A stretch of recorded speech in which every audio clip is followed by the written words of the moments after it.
Hi guys! Welcome back to our channel! For today's vlog, andito tayo ulit sa Farm Life. Ayan, umorder ako ng kubo. Yan yung kubo na in-order ko sa Pulumulok. So, dito nila binuo yung kubo na yan 4 days. So, kung orderin mo sa kanila, gagawin nila sa mismong location mo ng 4 na araw. Lahat ng materials naka-ready na. So, gagawin na nila yung kubo. So, ito yon yung pinagawa ako. Bali, yung kubo na yan ay natawaran namin ng 40,000. Pero usually, pagka in-order mo yan, nasa 50,000 yung price niya, ganyan lang kalaki. Meron yan mas malaki, yung 65,000, mas malawak. Ganitong forma, pero mas malawak siya. So, dito na kami nag-i-standby ngayon.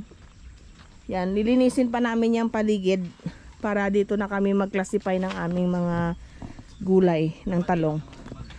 So, sa ngayon, nagme-merienda kami ng saging. Yan o, saging na saba. Tapos ganito. Kaya ubalay ka siminto, di makakabalay og 65,000. Di ka mabakal sa awan dito sa lupi. Ayan ang aking mga kapatiran. Mahulog ka lang 20, pwede ka na magpapayag. Saan? Kay Sursa, dito sa Tubang Sursano.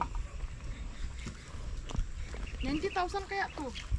Layo sa Surayanan. Iging, hindi na sa Tubang, dito sa Blunon. Ang gina to doon sa babae ka, tatlo mga lote halin dito sa dalan. Wala na siguro to, day.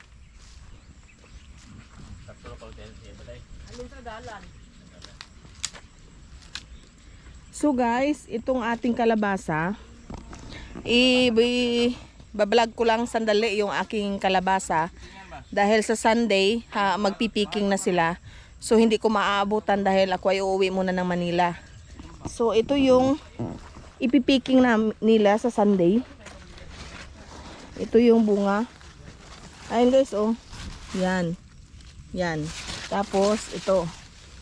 Yan. So, pwede na yung harvestin yung mga ganyan. Ayan, oh. Yan, ang dami. Ayun pa. Ayan, oh, malaki. Yan. Tapos, ayun, dalawa magkatabi. So, ayun.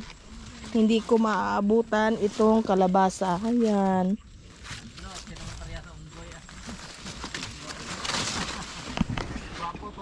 So, ito, dito na kami mag-stay sa kubo. At napakalamig kahit tanghali. Ang ganda pala ng ganitong kubo, guys. Kasi nga, malamig siya kahit sa tanghali. Yung ganito yan, oh. Meron pa siyang exit dito sa likod.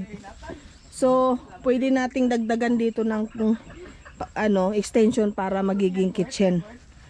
Ito yung loob niya, guys. Papakita ko. Ayan. Yan. Tapos may room. Isang room na mayroong double deck. Yan. Pwede isang mahiga dito. Dito dalawa. Pwede. Tapos, paglabas mo, meron ding yan, upuan. May lamesa din dito.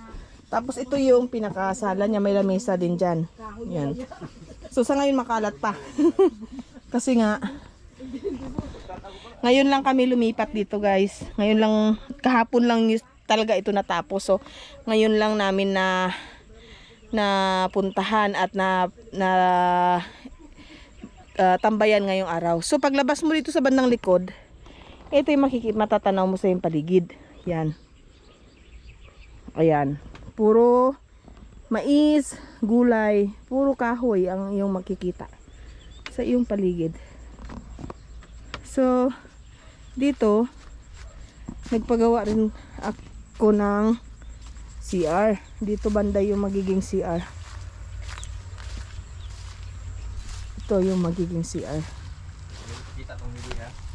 Tapos, ito yung butas niya. Yan. So, malapit na yan matapos. Sana guys, matapos agad. Yan. Ayan yung aming panday yung nakahubad. Kaso kumikiwi yung kumikiwi. Ito kay Manay Jini, wala mo ginvlog. Yun pala. I-vlog ko yung gawa din ng pinsan ko. Ito oh. Ito yung kubo naman ng aking ginawa ng pinsan ko yan. So dito nakatira yung si Utik. Size mo na. Yan. So pagpasok dito, dyan, yan, yung kubo agad ang makikita. So ayan siya guys. So ayun, bukas baka babalik kami dito sa farm. At dito kami ulit mag celebrate ng Holy Friday. So dito lang kami sa farm. Nananamin ko ang pagstay ng mahaba-haba dito sa farm. At babalik muna tayo sa Manila for a while. So itong table na yan guys, ginawa lang din ng kuya ko. Yan yung mga pinutol na kahoy noon. Yan. So ginawang table at saka upuan. Ayun lang. Shout out pala dyan kay Sean, Rod, Sian, Roque. Hi Sean! Shout out sa'yo dyan sa Katanggawan, kay Ading sa kapatid mo at sa family ko dyan sa Katanggawan. Hi sa inyo. Bye bye.